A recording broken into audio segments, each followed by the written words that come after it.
Halo, selamat pagi pemirsa TVR Parlemen dimanapun Anda berada. Berjumpa lagi dalam program TVR 09. Bersama saya Alfat Rizky dan juga rekan saya. Dan bersama saya Elisa Purba. Pemirsa, seperti biasa dalam 30 menit ke depan, kami akan menyajikan kepada Anda sejumlah berita nasional. Khususnya dari sudut pandang DPR RI sebagai referensi Anda untuk memahami dinamika politik, hukum, ekonomi, sosial, dan budaya di Indonesia. Pemirsa TVR Parlemen, inilah TVR 09 selengkapnya.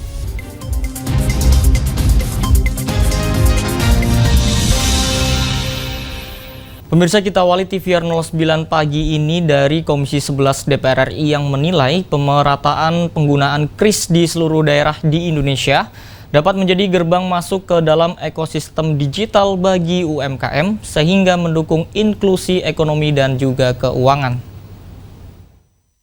Untuk mempermudah transaksi serta meningkatkan perekonomian dan sektor UMKM, anggota Komisi 11 DPR RI Anis Biarwati mendukung berbagai langkah untuk mendorong digitalisasi keuangan di Indonesia. Salah satunya adalah pemerataan transaksi menggunakan Quick Response Code Indonesian Standard atau KRIS. Anis mendorong pemerintah terus melakukan perluasan terhadap adopsi sistem KRIS, baik dari sisi jumlah merchant maupun pengguna. Pemerataan penggunaan KRIS juga perlu dilakukan di seluruh daerah di Indonesia, mulai dari pasar tradisional hingga retail modern. Upaya ini diyakini akan menjadi gerbang masuk ke dalam ekosistem digital bagi UMKM untuk mendukung inklusi ekonomi dan keuangan. Ya, memang digitalisasi itu tidak bisa serta-merta. Kita tahu Indonesia itu negara kepulauan yang di pulau-pulaunya 17.000 lebih, ada lagi yang pelosok-pelosok, tetapi secara perlahan tentu harus dimulai gitu ya. Nah, terkait dengan bagaimana daerah-daerah itu yang kita dorong kepada pemerintah untuk lebih merata proses digitalisasi itu. Kita nggak pungkiri ya, jangankan di daerah, di Jakarta pun kan tidak semuanya bisa terserap ini teknologi digital ini. Nah, maka kita dorong pemerintah untuk terus ya bekerja bagaimana membuat digital ini menjadi terdistribusi secara merata di seluruh Indonesia. Anis berkomitmen bersama Bank Indonesia terus memberikan sosialisasi penggunaan KRIS bagi masyarakat umum, khususnya di daerah Jakarta Timur, agar mempermudah seluruh transaksi keuangan digital. Rifki Makdudi, TVR Parlemen, melaporkan. Kita ke Komisi 8 DPR RI pemirsa yang mendorong adanya peningkatan pelayanan dari para petugas haji seiring dengan penambahan kuota haji bagi jemaah haji Indonesia pada tahun 2024. Indonesia bakal mendapat tambahan kuota haji sebanyak 20.000 jamaah untuk penyelenggaraan haji 2024. Wakil Ketua Komisi 8 DPR RI Aceh Hasan Sazili menilai penambahan kuota haji tahun 2024 harus dimanfaatkan secara maksimal guna mengurangi masa tunggu jamaah yang sangat panjang. Aceh Hasan menyebut jumlah pemberangkatan jamaah haji tahun 2024 akan menjadi yang terbesar sepanjang sejarah haji Indonesia. Untuk itu, ia berharap penambahan kuota ini perlu diimbangi dengan pelayanan dari para petugas haji. Pasalnya, pada tahun 2024, sekitar 40.000 jamaah lansia direncanakan berangkat untuk menunaikan ibadah haji. Dengan adanya tambahan kuota yang diberikan oleh pemerintah Kerajaan Arab Saudi kepada Presiden Jokowi dalam kunjungannya kemarin ke Arab Saudi, tentu kita harapkan ini bisa dimanfaatkan sedemikian rupa oleh Kementerian Agama untuk dapat memberangkatkan jumlah jamaah haji dalam kuantitas yang lebih besar. Yang biasanya kita hanya mendapatkan 221.000, maka di tahun 2024 ini kita akan memberangkatkan sekitar 241.000, mendekati 250.000. Ini adalah jumlah terbesar sepanjang sejarah perhajian Indonesia, ya. Aceh Hasan menambahkan, diperlukan penyesuaian skema pembiayaan, mengingat pembiayaan haji tidak sepenuhnya berasal dari dana setoran jamaah, melainkan juga berasal dari nilai manfaat dana jamaah yang dikelola oleh BPKH. Rifki Makdudi, TVR Parlemen, melaporkan. Baik pemirsa, setelah ini kita akan menyaksikan berita dari Komisi 4 DPR RI yang mendukung usulan untuk menunda sapi impor perah sebagai solusi mengganti sapi perah lokal yang terserang PMK. Dan informasinya usai jeda, tetap bersama kami di TVR 09.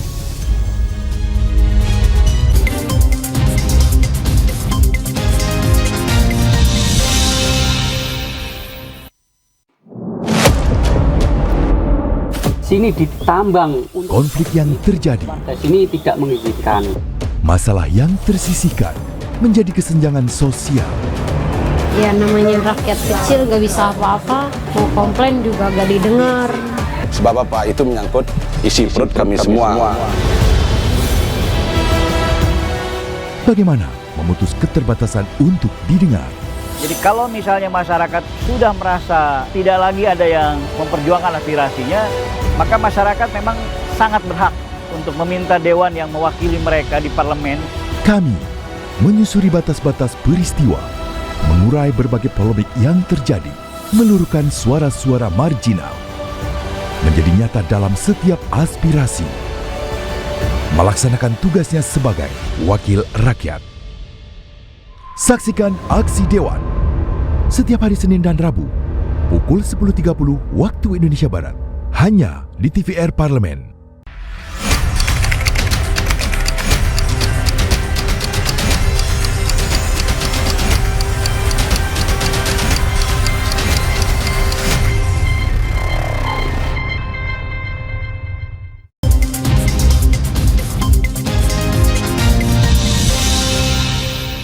Anda masih menyaksikan TVR 09. Pemirsa, sebagai upaya untuk mencukupi kebutuhan daging dan susu di Jawa Timur yang cukup tinggi, Komisi 4 DPR RI mendorong pemerintah untuk melakukan perbaikan tata kelola dan mengembangkan potensi peternakan yang ada, sehingga menghasilkan sapi perah yang unggul.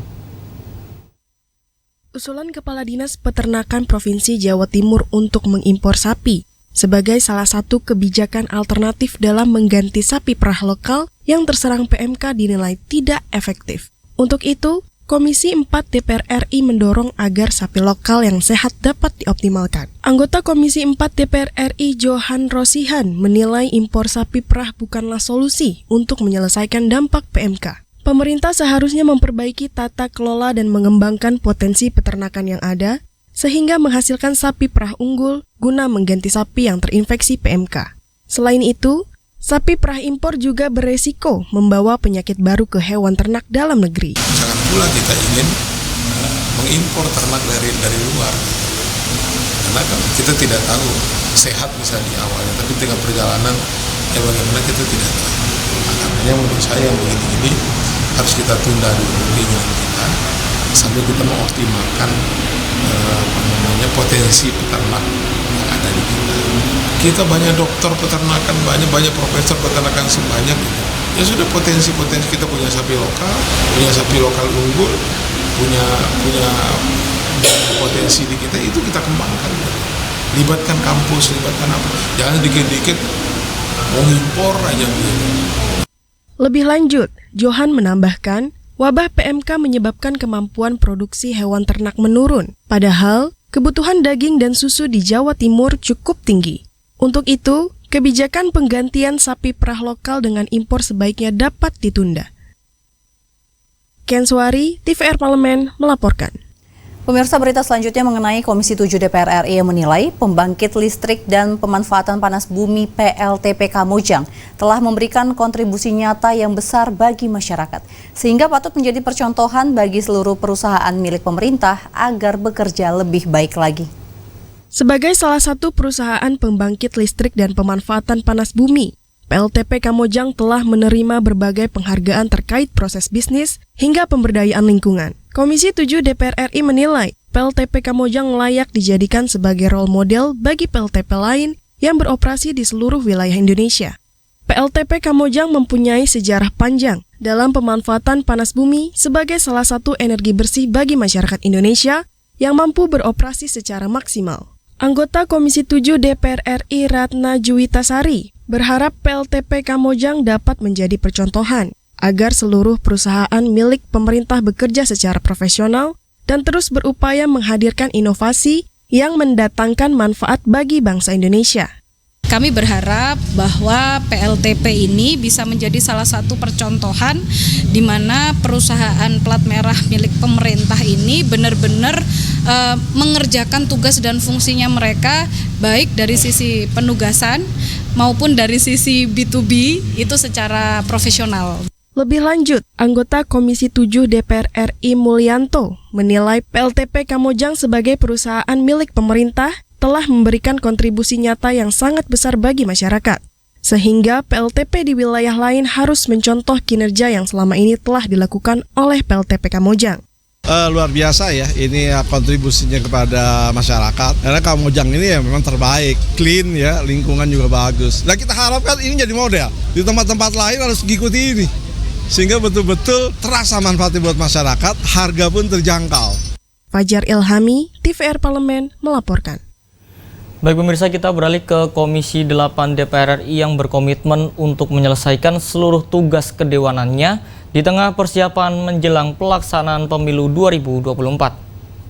Menjelang pemilu 2024, beberapa pihak menyoroti kinerja DPR RI dalam melaksanakan fungsi pokok. DPR RI berkomitmen akan menyelesaikan seluruh tugas kedewanan, baik dari sisi legislasi, pengawasan terhadap kinerja pemerintah, dan menganggarkan program yang menyentuh kebutuhan masyarakat. Wakil Ketua Komisi 8 DPR RI Aceh Hasan Syadzili mengatakan, Komisi 8 DPR RI akan segera membahas evaluasi penyelenggaraan ibadah haji tahun 2023 serta BPIH tahun 2024 guna mempersiapkan ibadah haji tahun 2024. Penambahan kuota haji pada tahun 2024 akan mengurangi lamanya daftar tunggu jamaah haji Indonesia. Dari segi tugas legislasi, Komisi 8 DPR RI akan perjuangkan pengesahan RUU Kesejahteraan Ibu dan Anak atau RUU KIA dalam rangka mempercepat penyelesaian stunting dan mewujudkan Indonesia Emas tahun 2045. Para anggota legislatif tidak akan mengabaikan tugas-tugas, termasuk misalnya kami di Komisi 8 pun juga akan memprioritaskan mana yang harus secepatnya kita lakukan pengesahan, misalnya soal BPIH atau biaya penyelenggaraan ibadah haji tahun 2024 yang jauh harus kami siapkan dari mulai sekarang. Kemudian Undang-Undang Kesejahteraan Ibu dan Anak juga akan kami dorong supaya segera dapat diselesaikan karena ini bagian dari kita untuk mengatasi stunting. Selain itu, terkait dengan pasca putusan Mahkamah Konstitusi, Aceh meminta seluruh pihak menghormati proses tahapan pemilu yang sudah berjalan. Aceh berharap pemilu 2024 dapat berlangsung dengan damai, aman, dan demokratis. Hilman dan Rifki, TVR Parlemen, melaporkan. Pemirsa, perseteruan Israel dengan Palestina masih memanas. Dan konflik kedua negara ini pecah kembali pada Sabtu 7 Oktober yang lalu, di mana setelah pasukan Palestina atau Hamas ini menyerang wilayah selatan di jalur Gaza. Dan informasi selengkapnya akan kami hadirkan sesaat lagi. Tetaplah bersama kami di TVR 09.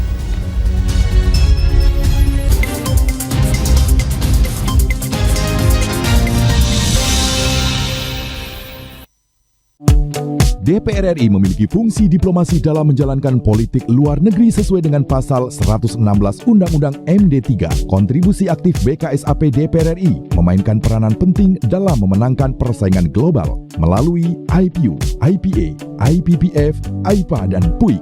BKSAP memiliki komitmen yang tinggi dalam krisis kemanusiaan dunia. Fungsi diplomasi dijalankan untuk mendukung upaya pemerintah dalam melaksanakan politik luar negeri.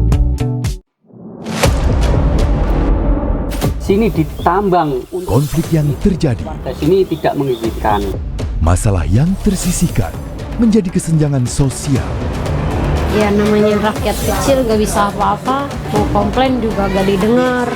Sebab apa? Itu menyangkut isi perut kami semua. Bagaimana memutus keterbatasan untuk didengar?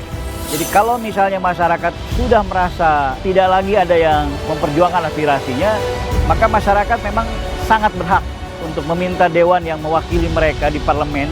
Kami menyusuri batas-batas peristiwa, mengurai berbagai polemik yang terjadi, meluruhkan suara-suara marginal, menjadi nyata dalam setiap aspirasi, melaksanakan tugasnya sebagai wakil rakyat. Saksikan Aksi Dewan setiap hari Senin dan Rabu pukul 10.30 waktu Indonesia Barat hanya di TVR Parlemen.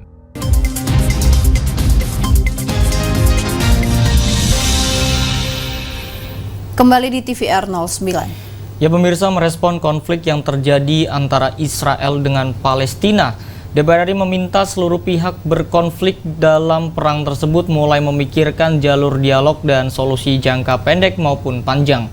Solusi jangka pendek misalnya dengan menghentikan segala bentuk kekerasan baik oleh pihak Israel maupun Hamas. Serta juga dukungan seluruh negara dalam mewujudkan perdamaian yang berbentuk solusi jangka panjang two-state solution, di mana terbentuknya negara Palestina merdeka yang berdasarkan hukum internasional dan parameter yang telah disepakati secara internasional.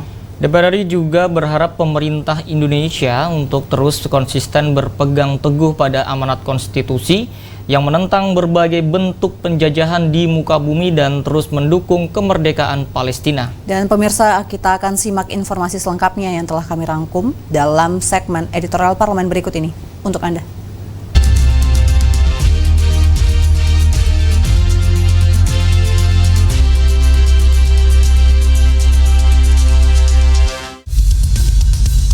Hingga saat ini, konflik yang terjadi antara Israel dan kelompok militan Palestina Hamas masih terus berlangsung. Selain menelan banyak korban jiwa dari kelompok sipil, kerusakan infrastruktur layanan publik juga makin masif. Badan Kerjasama Antar Parlemen DPR RI terus menyuarakan penyelesaian konflik antar kedua negara tersebut di forum-forum internasional. Sebagai anggota Dewan Hak Asasi Manusia PBB, Indonesia terus berupaya agar pelanggaran HAM tidak terjadi di konflik Israel dan Palestina. Anggota Komisi 1 DPR RI Muhammad Farhan menyampaikan, selain menyalurkan bantuan tenaga kemanusiaan dan logistik, Indonesia terus mengupayakan dibukanya perbatasan Gaza Mesir untuk mengungsikan warga Gaza. Karena kita adalah anggota dari Dewan HAM dunia, maka yang harus kita sampaikan adalah memastikan bahwa tidak terjadi pelanggaran HAM di perang Israel melawan Hamas ini. Walaupun sangat sulit ya, tetapi ada beberapa hal yang memang perlu dipenuhi oleh kedua belah pihak dalam kerangka pemenuhan hak asasi manusia. Contohnya koridor untuk pengungsian. Jadi koridor untuk pengungsian ini tidak hanya disediakan koridornya, tetapi juga harus disediakan waktunya. Jadi kedua belah pihak harus setuju bahwa pada tanggal tertentu, jam tertentu akan dibuka koridor pengamanan. Nah, kalau ujungnya kemana? Nah, ini menjadi pertanyaan lagi. Karena kompleksitasnya masalah Palestina dan Israel di Gaza ini, ujungnya tuh harus ke Mesir.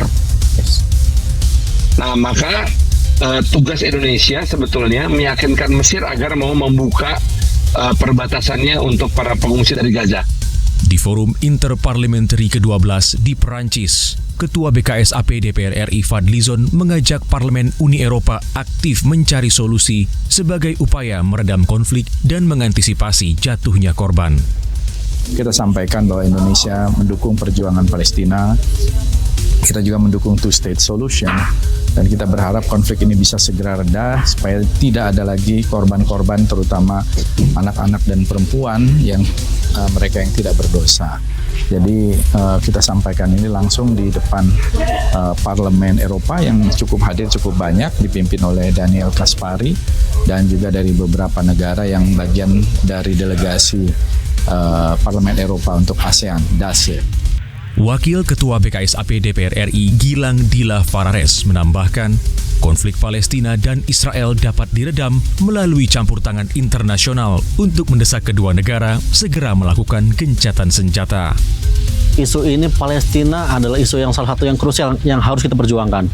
Kita tahu kita mempunyai banyak sejarah bersama-sama sebagai negara muslim terbesar di dunia. Tentu kita merasakan bahwa dengan adanya konflik ini yang jadi korban pertama adalah masyarakat dan warga di sana. Dan kita ingin di sana, dan di saat momentum IPU ini merupakan salah satu cara kita bisa bersama-sama melaksanakan diplomasi ke seluruh negara-negara yang ada di sekitar kita, bisa kita dorong agar perdamaian bisa terjadi di Palestina. Dalam Forum Standing Committee on Democracy and Human Rights Interparliamentary Assembly atau IPU ke-147 di Luanda, Angola, Wakil Ketua BKSAP DPR RI Putu Supat Marudana menekankan pentingnya Forum IPU ke-147 menjadi wadah bagi negara-negara internasional memberikan dukungan kemanusiaan kepada masyarakat Palestina. Putu juga berharap adanya two-state solutions dalam menciptakan perdamaian di kedua negara tersebut. Sikap daripada Parlemen Indonesia sangat jelas, terus ingin memastikan, mewujudkan agar komitmen internasional untuk memberikan dukungan kemanusiaan dan juga agar tercapainya perdamaian dengan two-state solution. Jadi harapan kita tentu dua state solution ini atau dua negara yaitu Palestina dan Israel dapat hadir bersama justru membangun wilayah tersebut. Redaksi TVR Parlemen melaporkan.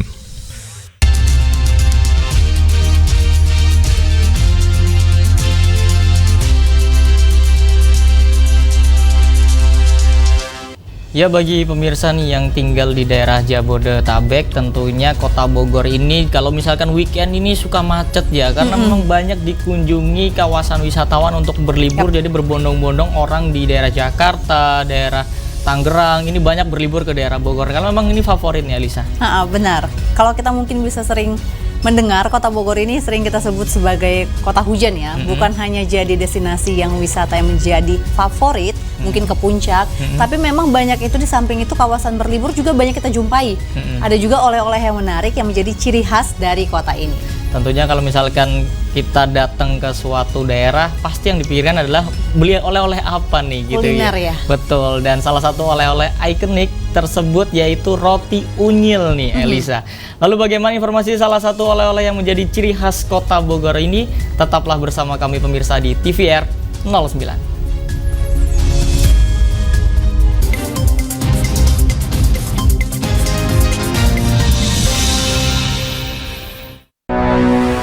Sumpah Pemuda merupakan tonggak bersejarah yang menggambarkan tekad dan semangat pemuda-pemudi dalam menjaga kesatuan dan persatuan bangsa.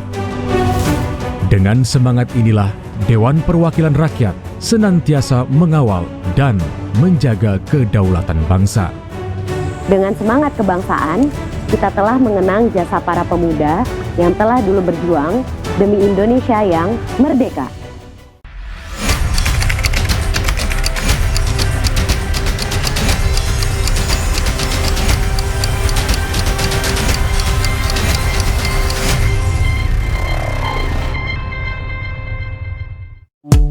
DPR RI memiliki fungsi diplomasi dalam menjalankan politik luar negeri sesuai dengan pasal 116 Undang-Undang MD3. Kontribusi aktif BKSAP DPR RI memainkan peranan penting dalam memenangkan persaingan global melalui IPU, IPA, IPPF, IPA, dan PUIK.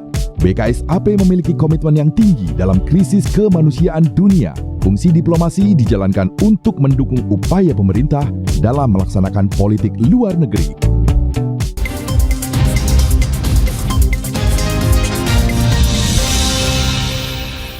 Anda kembali menyaksikan TVR 09. Nah pemirsa, kalau kita membahas mengenai Bogor juga kulinernya, salah satunya itu ada oleh-oleh yang juga bisa menjadi ciri khas Kota Bogor, itu ada roti unyil Venus. Nah ini selalu menjadi andalan dan juga incaran para wisatawan yang mengunjungi Kota Bogor.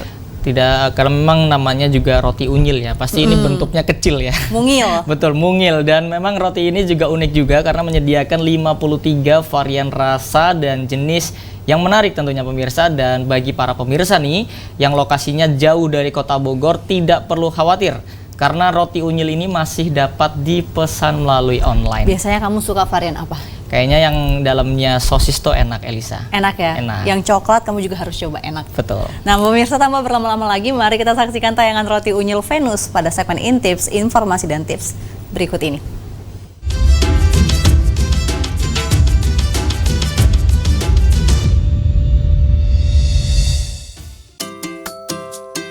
Bogor sejak dahulu memang telah dikenal menjadi kawasan favorit banyak orang untuk berlibur atau melepas penat sejenak yang letaknya tidak jauh dari ibu kota Jakarta. Kalau berkunjung ke Bogor, kira-kira apa aja sih yang terlintas di benak pemirsa? Talas Bogor, asinan Bogor, soto mie, atau malah angkotnya yang lebih banyak dari jumlah penduduk Bogor sendiri? Nah, ada lagi nih, oleh-oleh ikonik khas kota hujan yang tidak boleh terlewatkan, yaitu roti unyil. Siapa sih yang nggak tahu roti unyil? Penganan legendaris ini selalu menjadi incaran para pelancong yang membuatnya selalu ramai pembeli. Tak hanya format unyilnya yang menarik, roti unyil juga menyediakan berbagai jenis varian rasa menarik. Bila dihitung total ada 53 jenis rasa tersedia di sini.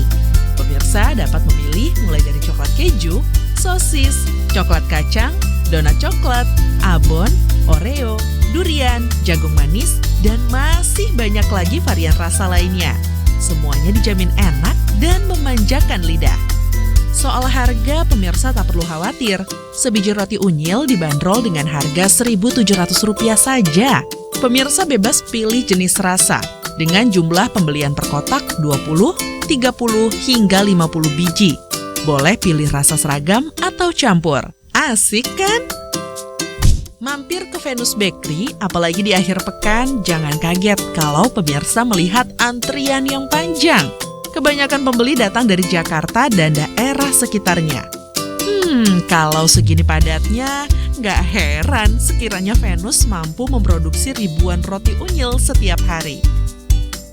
Telah eksis selama puluhan tahun, yaitu sejak tahun 1992, roti unyil mengaplikasikan bahan-bahan yang berkualitas. Penyajiannya pun senantiasa fresh from the oven, tanpa bahan pengawet. Satu biji roti unyil rasanya tidak cukup, karena mulut dimanjakan oleh tekstur yang lembut dan rasanya yang jempolan.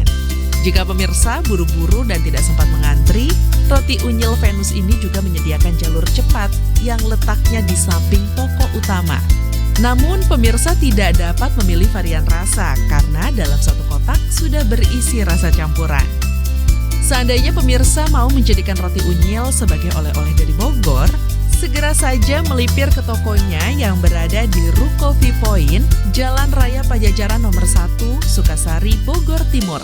Sementara cabangnya bisa ditemukan di Jalan Siliwangi, nomor 27E, Kota Bogor. Pemirsa tak sempat ke tokonya langsung? Jangan kecewa, pemirsa masih bisa memesan melalui online. Langsung saja hubungi kontak yang tertera di akun media sosial Roti Unyil Venus atau website resminya. Jadi, jika pemirsa berkunjung ke Bogor, jangan lupa untuk membeli roti unyil Venus ini ya. Selamat mencoba! Sampai jumpa di episode selanjutnya.